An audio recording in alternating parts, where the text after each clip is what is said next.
Madalas ba kapag ikaw ay nagsasabi ng plano o mga pangarap mo sa iba, ito ay bigla na lang nauudlot o hindi natutuloy?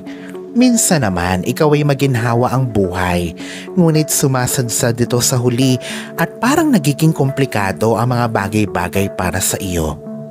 May marami itong dahilan at ang isa sa madalas nang tinitingnan ngayon ng tao ay ang evil eye. Ang evil eye ay sinasabing malicious glare o masamang titig ng ibang tao.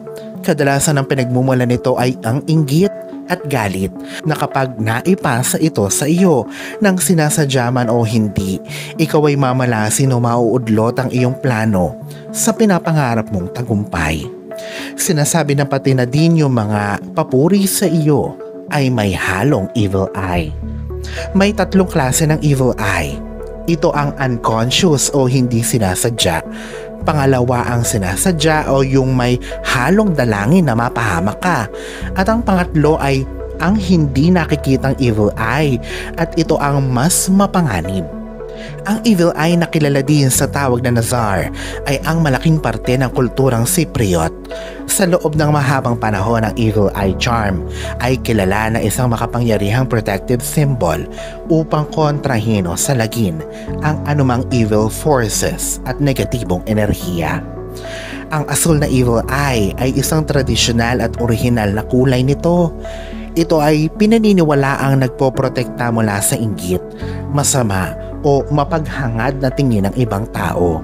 Ito rin ang siyang proteksyon na isinusuot upang proteksyonan ang ating kapalaran sa buhay at ganoon na din ang ating karma sa mga susunod pa. Ang Hamsa o Hamsa Hand na sinasabing pinaka-powerful na evil eye amulet, ito ay hugis kamay na kadalasan ay nasa kwintas at pintuan din. Ito ay sinasabing kamay ni Miriam na kapatid ni Moises at kamay ng Panginoon na siyang sinasabing nagtataboy sa anumang negatibong enerhiya at masamang balak ng kapwa.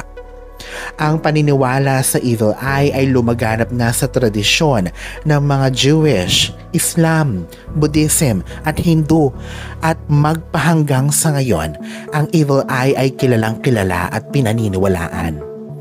Ang evil eye charm ay mainam na ilagay sa main door ng bahay o sala kung saan tumatanggap ka ng mga bisita. Pwede din ito sa sasakyan.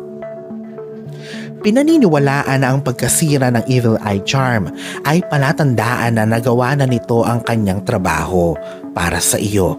Itapon nito ng may paggalang, katulad ng pagbaon nito sa lupa at pasasalamat. Paano ba tanggalin ang evil eye bukod sa pagkakaroon ng mga amulet at charm nito? Una, sa Hindu tradition, ang pagsusuot ng itim na sinulid sa kaliwa o kanang braso o binti ay pangontra sa evil eye. Ito ay gawing pulseras muna bago ito isuot sa iyong braso o binti. Gawin ito sa araw ng Sabado. Pangalawa, ang isa pang paraan ay ang pag-ikot ng kamay sa ulo pakanan o counterclockwise ng 4 na beses at pakaliwa o anti-clockwise ng 4 na beses. At pagkatapos nito ang paghuhugas ng mga kamay at mukha ng maigi. At ang sunod na gagawin ay hindi ka makikipagkita kanino man sa loob ng 3 araw upang ito ay umepekto.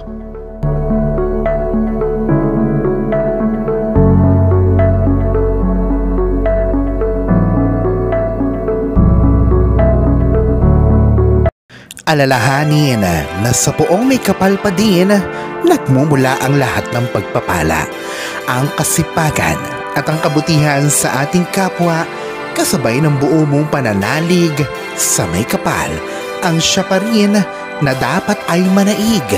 Ang mga ito ay mga gabay lamang. This is Fiddle Rosario. Thank you for watching.